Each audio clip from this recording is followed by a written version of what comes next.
अस्सलाम वालेकुम जी। तो कैसे हैं आप सभी? उम्मीद करती हूँ सब खैरियत से होंगे। तो जी आज हमने सीखना है गोल दामन वाले घेरे की कटिंग एंड स्टिचिंग। इसका ऊपर का जितना भी नाप होता है वो बिल्कुल नॉर्मल कमीज की तरह होता है। नॉर्मल कमीज की तरह ही इसका नाप हम लेते हैं, लेकिन नीचे से जो इसका एक राउंड देना होता है वो हमने किस तरीके से देना होता है वो हम आज आपको फार्मूले बताएंगे और ट्रिक्स भी बताएंगे। लेकिन ट्रिक्स से फार्मूले जो होते हैं वो हमें बेस्ट साइज दे देते हैं। मैंने इस कमीज के ऊपर से मुकम्मल कटिंग कर दी है। नीचे से मैंने क्या जो नाप है, डबल में मेरे पास है 13 इंच और सिंगल में ये मेरे पास आएगा 26 इंच। मार्जिन के समेत इसको आपने लेना है। मार्जिन के समेत लेने के बाद आपको अगर राउंड, इस पॉइंट पर आपको मैं थोड़ा सा समझा देती हूँ कि अगर आपका दामन का राउंड अगर आपने लेना है ज़्यादा, तो आपने क्या करना है कि 26 को डिवाइड करना है 5 दफ़ा, तो आपके पास साइज आएगा 5.2 इंच। अगर आपने ये वाला राउंड यानी कि दामन का जो राउंड है वो लेना है थोड़ा, तो आपने क्या करना है 26 को डिवाइड करना है 6 दफ़ा, तो आपके पास आएगा 4.3 इंच। अगर आप इससे कम लेना और इससे कम लेना चाहते हो, राउंड कम लेना चाहते हो, तो आपने इसको कर लेना है 7 दफ़ा, और कम करना चाहते हो तो 8 दफ़ा इसको डिवाइड कर सकते हो, जो भी आपका दामन आए। इसी तरह अगर आपने ये राउंड ज़्यादा करना है, इस तरीके से खरे में रखकर आपने इस तरह से दामन करना है, तो आपने उतना ही इसमें कम करते जाना है। 3 दफ़ा आप इसको डिवाइड करके आपका जो भी साइज़ है वो आप निकालेंगे, और उसको इस्तेमाल किस तरीके से करना है वो आपको मैं समझा देती हूँ।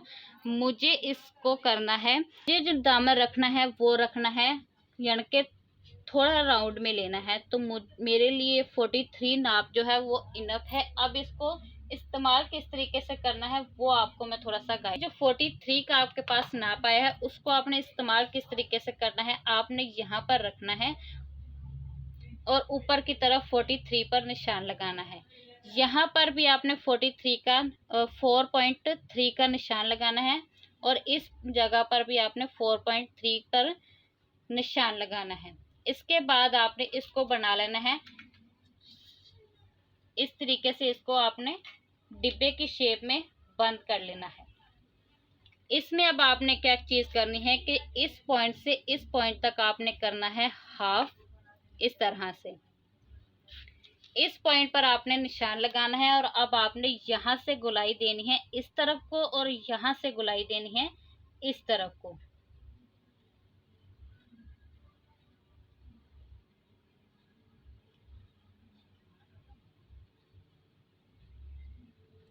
ये आपका बिल्कुल ठीक ठाक आ गया है। ये कॉर्नर वगैरह आपके नहीं बनने चाहिए। इसी के ऊपर आपने कटिंग कर लेनी है। जब आपने अगर 4.3 इंच ही रखना है, तो आपने इसमें हाफ इंच का मार्जिन छोड़कर इसको कट करना है। अगर करो जो भी आपकी चॉइस हो, मुझे इसको मार्जिन रख कर इसकी कटिंग करनी है इस तरीके से।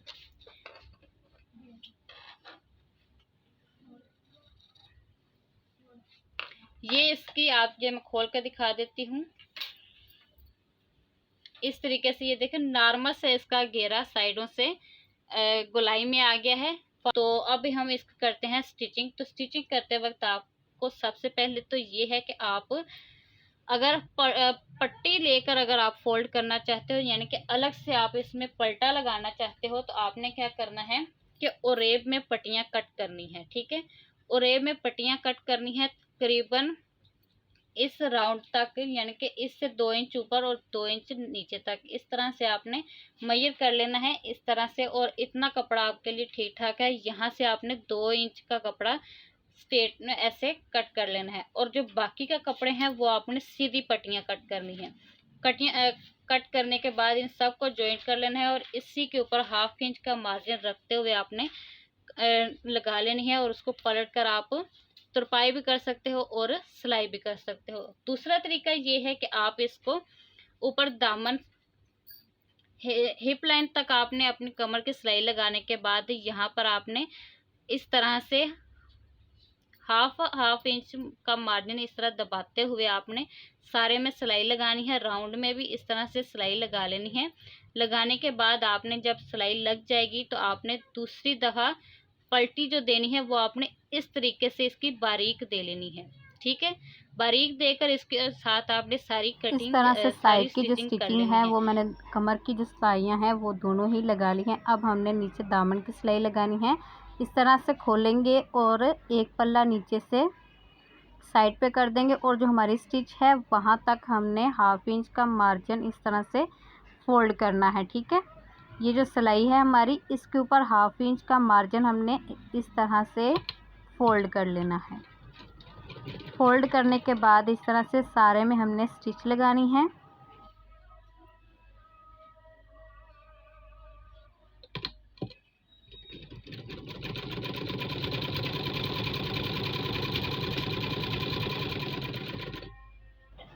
ऊपर की स्टिच लगा ली है। अब नीचे से मैं लगाऊंगी राउंड में, तो आपने मेरे हाथों की पोजीशन को देखना है। ठीक है, हाथ की पोजीशन को आप नोट डाउन करेंगे तो आपको बहुत ही अच्छी हाथ की ग्रिप बनानी आएगी।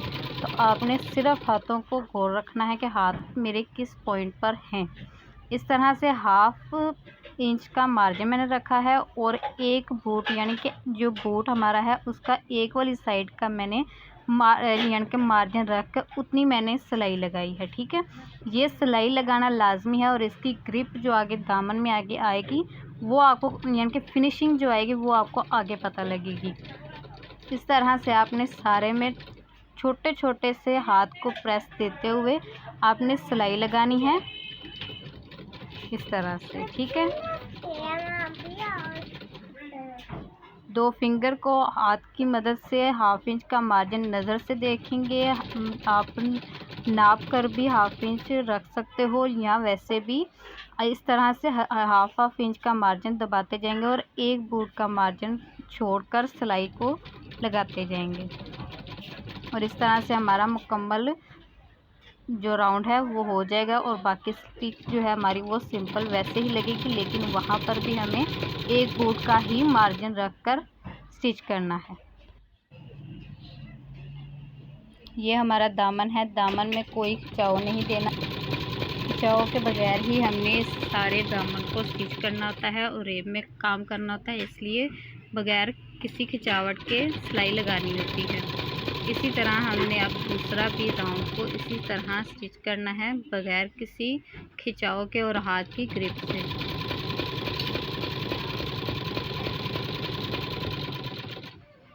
आप मेरे हाथ की ग्रिप को देख सकते हैं कि मैंने हाथ को किस तरीके से रखा है। इस तरह से रखेंगे तो आपका जो दामन है वो बिल्कुल अपनी शेप में उतरेगा।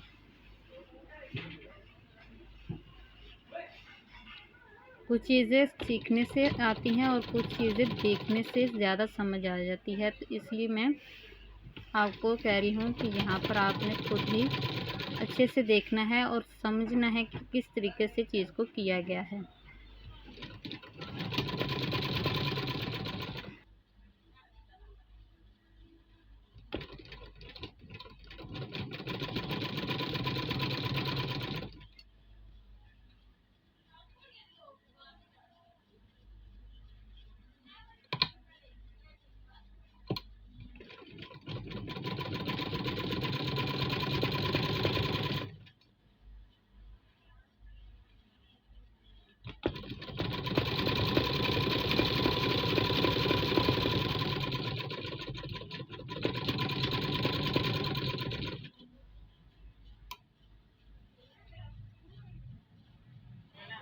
अच्छे से कपड़े को पलटकर एंड की सिलाई लगानी है, तो अच्छे से पकड़ेंगे और इस तरह से मार्जिन को दबाकर सिलाई लगाएंगे।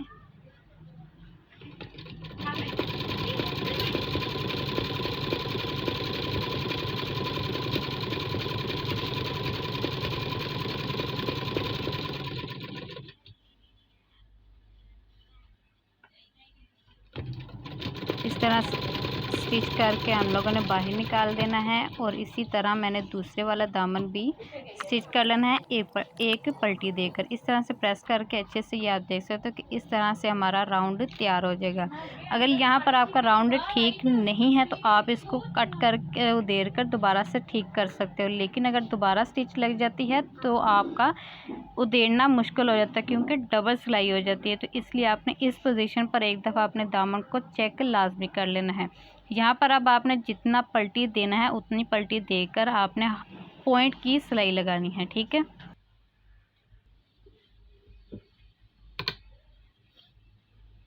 काज की हमेशा जब भी आपने सिलाई लगानी होती है दामन की तो आपने हमेशा बैक के पल्ले से ही शुरू करनी है। इस तरह से हमने अब हिप लाइन के पॉइंट से सिलाई जो है पलटी देकर स्टिच करना शुरू करेंगे और बिल्कुल ही पॉइंट की सिलाई लगानी है और फिनिशिंग के साथ लगानी है, ठीक है। अब हम राउंड में लगाएंगे और जितनी पहली जो हमने सिलाई लगाई थी एक बूट की, अब उसको हमने मद्देनज़र रखना है और उसी के अकॉर्डिंग हमने स्टिच लगानी है, ठीक है। जितना आपने ऊपर पलटी दी है उसी के अकॉर्डिंग जितना उसमें हमारा जो पैर का एक बूट की सिलाई हमने जो लगाई थी उतना ही वक्फा अब हमारा यहाँ पर भी होना चाहिए। उससे ये होता है कि हमारा एक अंदाज़ा हो जाता है, उससे हमें पता लग जाता है कि हमारी जो सिलाई है वो सीधी जा रही है कि नहीं। उससे एक बेनिफिट ये भी होता है कि आपका जो राउंड में आपकी शेप होती है दामन की वो एक अकर में रहती है, एक ग्रिप में रहती है, ठीक है। इस तरह से हमने अब छोटे छोटे प्रेस करते जाना है फिंगर की मदद से और कपड़े को स्टिच लगाते जाना है। इन चीज़ों में हमेशा ज़्यादातर हाथ की ग्रिप को देखा जाता है कि हाथ हम किस पोजीशन में रखते हैं।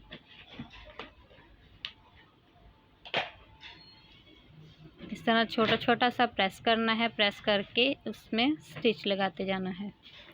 ये इस तरह से आप देख सकते हो कि इस तरह से ये शेप बनकर रेडी हो जाती है। हल्की सी यहाँ पर यानी कि सिरवट वगैरह आती है वो प्रेस की मदद से बैठ जाएगी, उसकी आपने यानी कि टेंशन या फिक्र नहीं करनी कि ये मेरी चीज़ में सिरवट वगैरह आया है। बाकी इस तरह से एक दफ़ा मैं दोबारा आपको समझा देती हूँ कि किस तरीके से आपने दामन को फोल्ड करना होता है, दोबारा पलटी देनी होती है।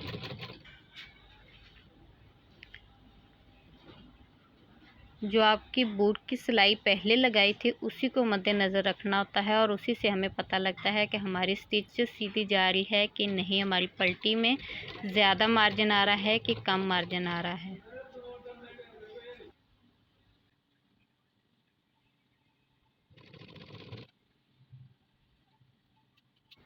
इस तरह से पलटी देकर राउंड की स्टिच लगाएंगे और बाकी सारे दामन को भी हमने स्टिच कर लेना है और अच्छे से प्रेस करके अब हमने पॉइंट की सिलाई लगानी है, ठीक है। अगर आपने यहाँ पर सेफ्टी लगा रखी है तो ठीक है, अगर नहीं लगा रखी तो आपने जो हमारी हिप लाइन है उससे 2.2 इंच नीचे की तरफ आपने स्टिच लगानी शुरू करनी है, ठीक है। अगर आपने सेफ्टी लगाने का तरीका सीखना है तो चैनल पर अपलोड हो रखा है, आपने उसे विज़िट लाजमी कर लेना है।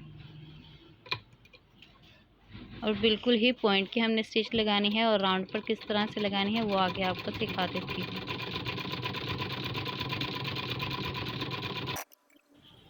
इस तरह से ऊपर हमने हाथ रखना है और राउंड में हमने एहतियात के साथ बहुत ही इस तरह से किनारी के ऊपर सिलाई लगानी है और अपने हाथ को इस तरह से ऊपर रख लेना है, यानी अपने हाथ को भी उसी शेप में हमने घुमाते हुए जाना है और सारी स्टिच हमने पॉइंट पर लगाते जाना है।